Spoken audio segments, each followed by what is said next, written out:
Assalamualaikum warahmatullahi wabarakatuh. Saya Nafiatul Badia Daud, mahasiswa semester 2 dari program studi statistika Universitas Negeri Gorontalo. Kali ini akan membawakan materi tentang bagaimana Islam menghadapi tantangan modernisasi untuk menunjukkan kompatibilitas Islam dengan dunia modern saat ini.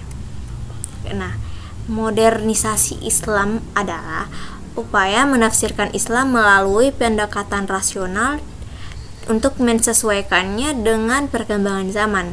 Gerakan modernisasi Islam merupakan gerakan pembaruan yang berusaha membawa Islam ke dalam konteks modern. Tujuannya adalah untuk memperbarui pemahaman Islam agar sesuai dengan perkembangan zaman dan lingkungan di sekitar kita. Nah, modernisasi Islam mencoba menurunkan agama Islam dengan nilai-nilai modern dari Barat seperti nasionalisme, demokrasi, hak-hak sipil, rasionalitas, kesetaraan, dan perjuangan sosial. Nah, organisasi Islam di Indonesia. Di Indonesia, Muhammadiyah merupakan organisasi Muslim terbesar yang membawa pergerakan asasi Islam. Gerakan ini berusaha mengadaptasi Islam dengan nilai-nilai modern sambil tetap mempertahankan aliran agama dalam kehidupan sehari-hari.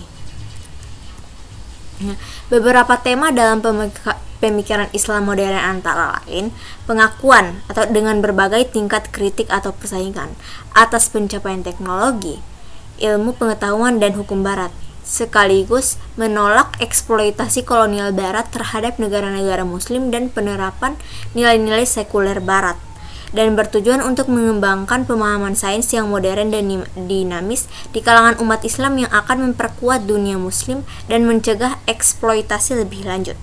Setelah melakukan perjalanan ke Eropa pada akhir abad ke-19, Muhammad Abduh kembali begitu terkesan dengan ketertiban dan kemakmuran yang dilihatnya. Ia mengatakan kepada orang-orang Mesir, "Saya pergi ke barat dan melihat Islam, tetapi tidak ada Muslim. Saya kembali ke timur dan melihat Muslim, tapi tidak ada Islam." Said Ahmed Khan dikatakan tidak hanya mengagumi pencapaian Inggris tetapi juga memiliki keterikatan emosional dengan negara tersebut.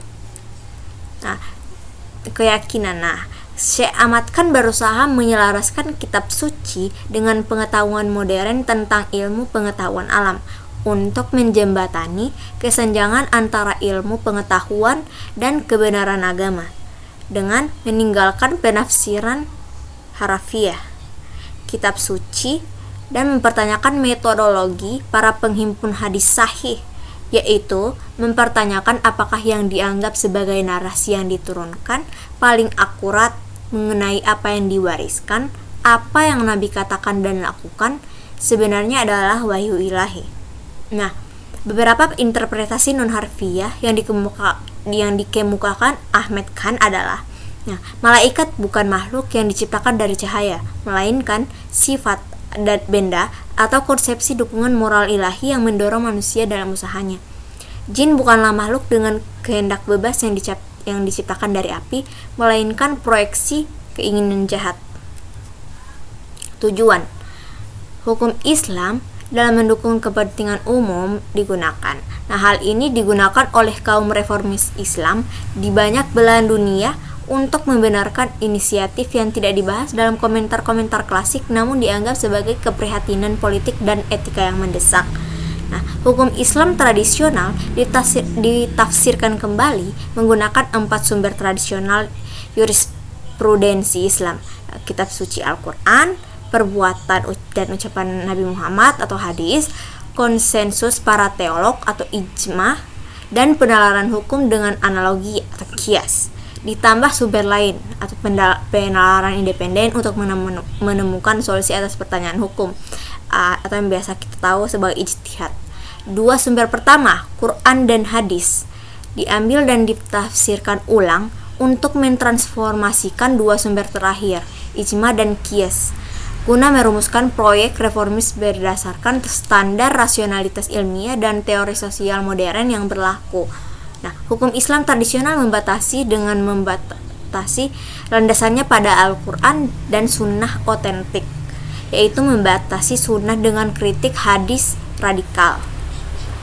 Penafsiran ulang atau yang kurang lebih radikal terhadap sumber-sumber otoritatif ini terutama diterapkan pada kasus ayat-ayat Al-Quran atau hadis, di mana penafsirannya harfiahnya bertentangan dengan pandangan-pandangan modern atau poligini, hukum had, perlakuan terhadap orang kafir, jihad, pelarangan riba atau bunga pinjaman. Dalam topik jihad, para ulama seperti Ibnu Al-Amir Al-Sanni, Muhammad Abduh, Rashid Rida, Ubaidullah Sidi, Yusuf Al-Qaradawi, Shibli Nomani, dan lainnya membedakan antara jihad defensif atau jihad al-daf dan ofensif. Nah, jihad al-talab atau jihad pilihan. Nah, mereka membantah anggapan bahwa jihad al-talab merupakan kewajiban bersama atau fardhu kifayah.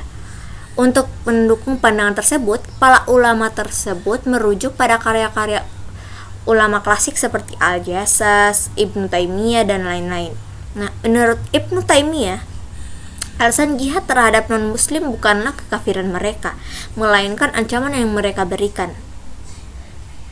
Mengutip Ibnu Taimiyah, ulama seperti Rashid Sina, Al-San'ani, Qaradawi, dan lain-lain berpendapat bahwa orang kafir tidak perlu dilawan hanya sebagai perang defensif untuk menanggapi agresi atau pengkhianatan terhadap komunitas muslim, dan bahwa keadaan normal yang diinginkan antara wilayah Islam dan non-Islam adalah hidup berdampingan secara damai.